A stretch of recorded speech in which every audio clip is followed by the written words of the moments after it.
Bueno, muy buenos días a todos. Entonces el tema es el movimiento en caída libre, que es simplemente una aplicación del movimiento rectilíneo uniformemente acelerado. En la lectura que ustedes estaban haciendo mientras podía producir este video, se habrán encontrado con la historia de Galileo.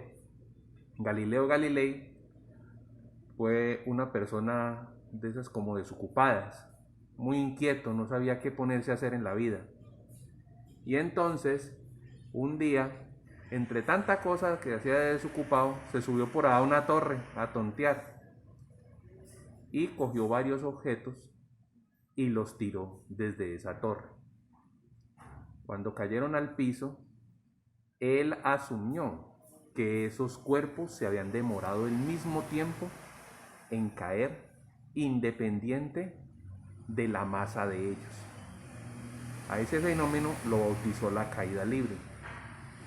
Nosotros con nuestra tecnología sabemos que eso no es completamente cierto, que se requieren ciertas condiciones para poder que se dé esa caída libre. ¿Por qué?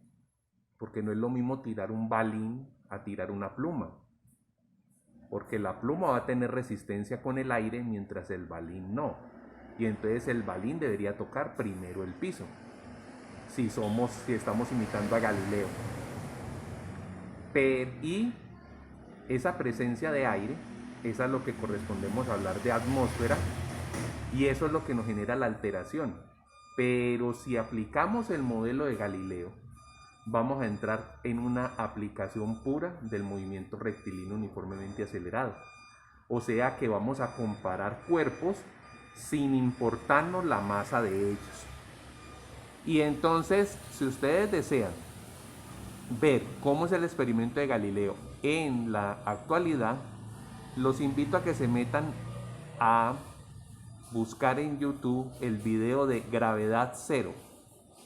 Y en ese video de gravedad cero, ustedes verán que es un experimento que se hace en un laboratorio de la NASA, donde meten unas plumas y una bala de cañón, los elevan, pero los meten en una cámara de vacío, o sea, de donde no hay aire, donde no se produzca resistencia alguna al movimiento.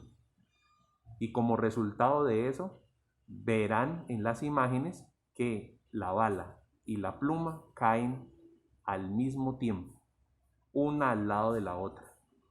¿Por qué? Porque la diferencia la hacía la resistencia que el cuerpo produzca. Por eso nosotros en el campo deportivo, en el campo de la balística, en el campo militar, lo que buscamos vencer es la resistencia del aire, para que todo vaya más rápido.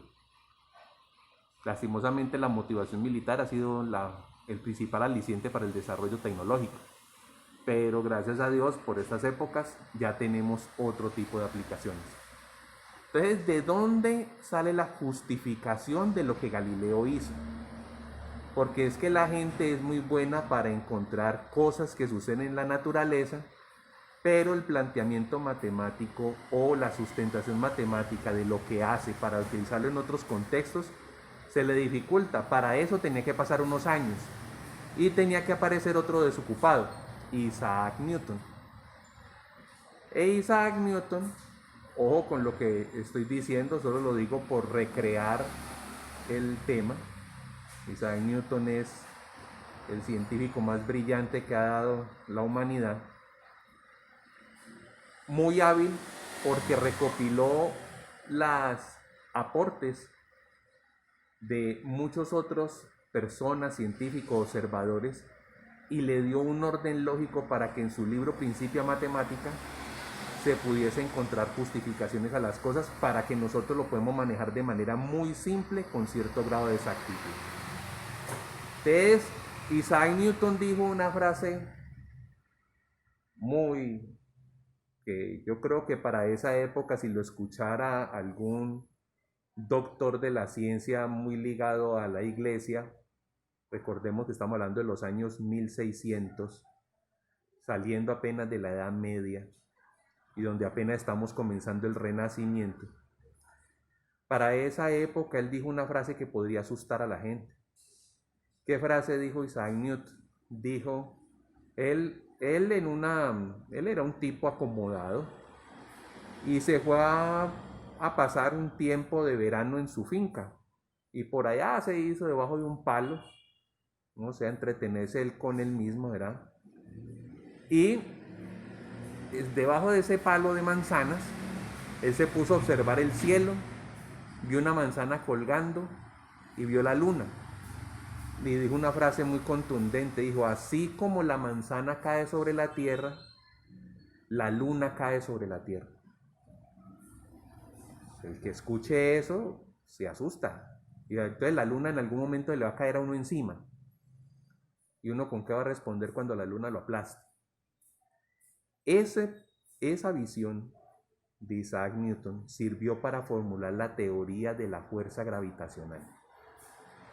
Y esa teoría es una teoría de campo gravitacional, es decir, cuando no hay contacto entre los cuerpos para que se genere una fuerza. Porque el que quiso comparar, él dijo, la luna cae sobre la Tierra. Existe una fuerza que hace que la luna no se vaya de ahí. Y también existe entonces una fuerza que hace que la manzana que estaba pegada del árbol, cuando llegase su momento de maduración, se desprenda y caiga sobre el suelo. Y él quiso relacionar esas dos cosas. Y a esa relación es la que llamamos el equivalente mecánico de la fuerza gravitacional. Traducido para nuestras palabras comunes, el peso. Lo que tanto nos atormenta, el peso. Entonces, ¿cómo es que Isaac Newton formuló la ley de la gravedad o la ecuación de la fuerza gravitatoria? Se puso a mirar, hizo un dibujito así tan simple como este, viendo que el círculo grande es la Tierra, el círculo pequeño es la Luna. Dijo, bueno, entre esos dos hay una distancia separatoria, vamos a llamarla distancia R, que separe a los centros de esas dos esferas. Y él dibujó ese par de fuerzas. Si ustedes detallan, esas fuerzas están sobre la línea que une a los centros de esas dos esferas. Si nos vamos al conocimiento que tenemos de vectores, diríamos que esos dos vectores son iguales en magnitud, son iguales en dirección y tienen sentido contrario. ¿Y cómo así que iguales?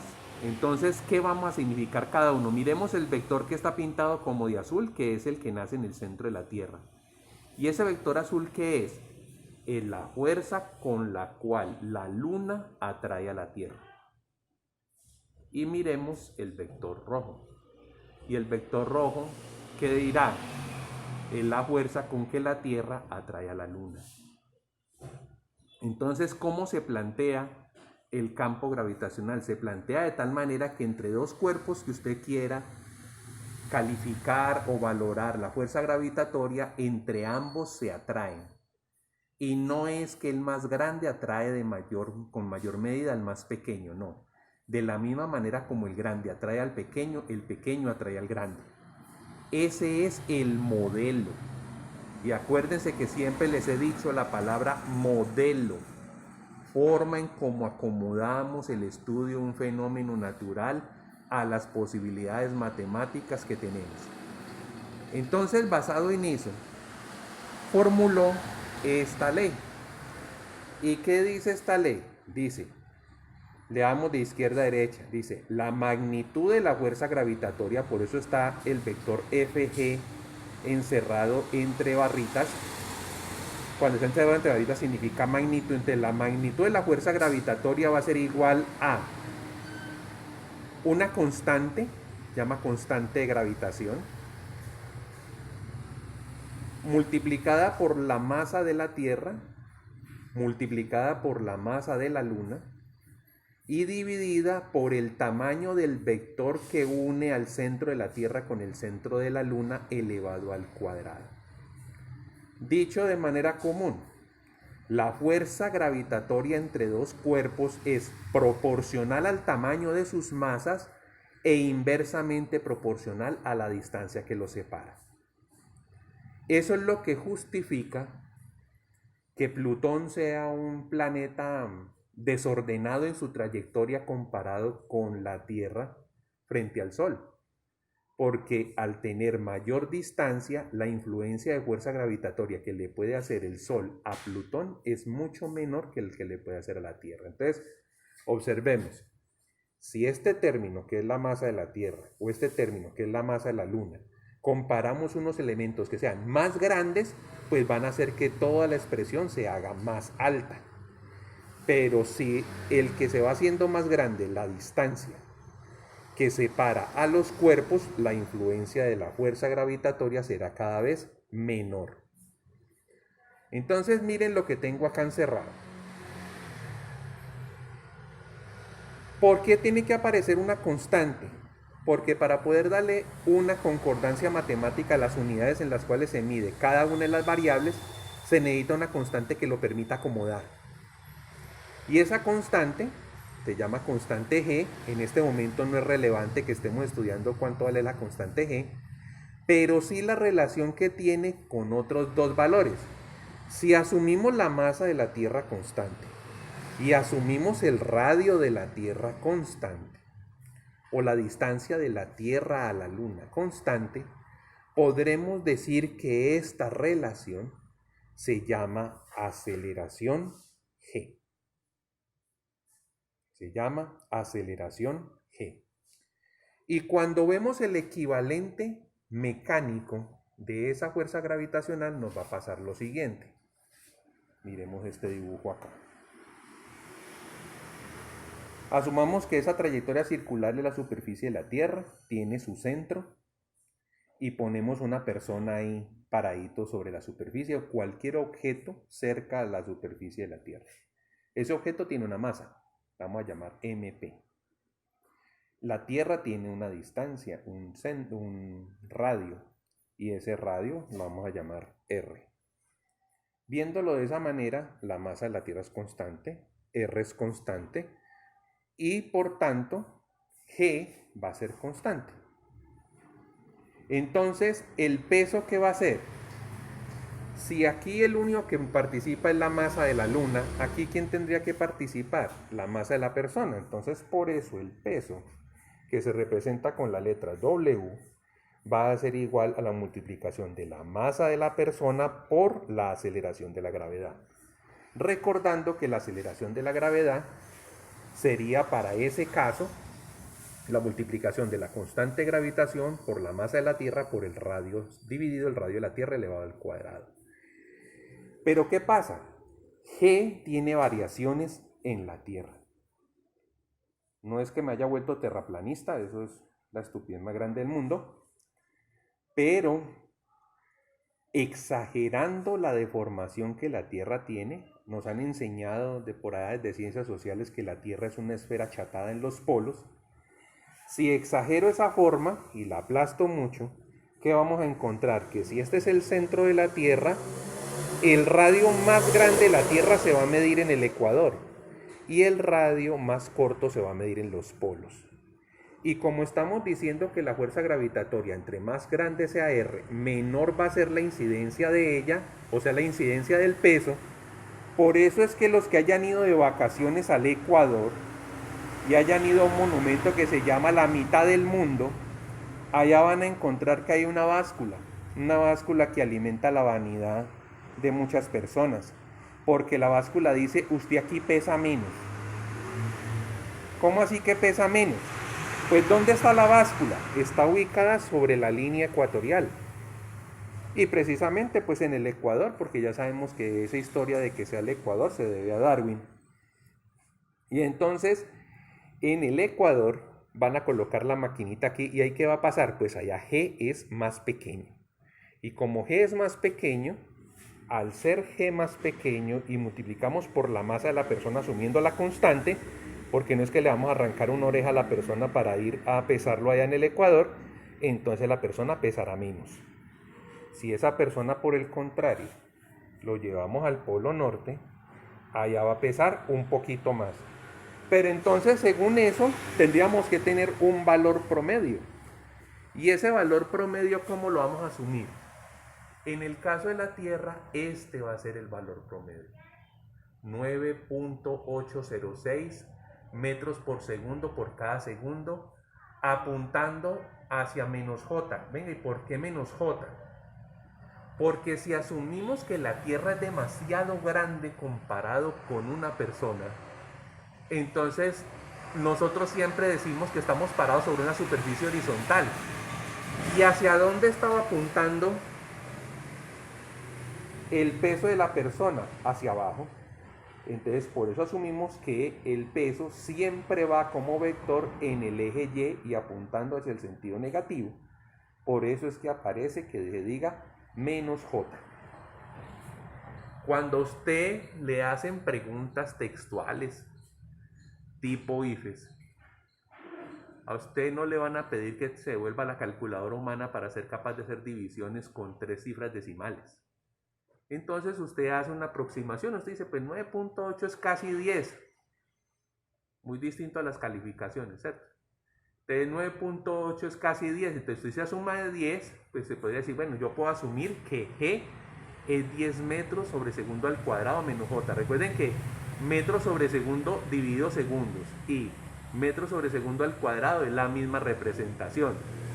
Esta es la más diciente. ¿Qué me está diciendo? Si la colocáramos aquí, que cuando usted coge un cuerpo y lo suelta y lo deja caer, por cada segundo que él lleve en el aire, su velocidad va cambiando de 10 en 10.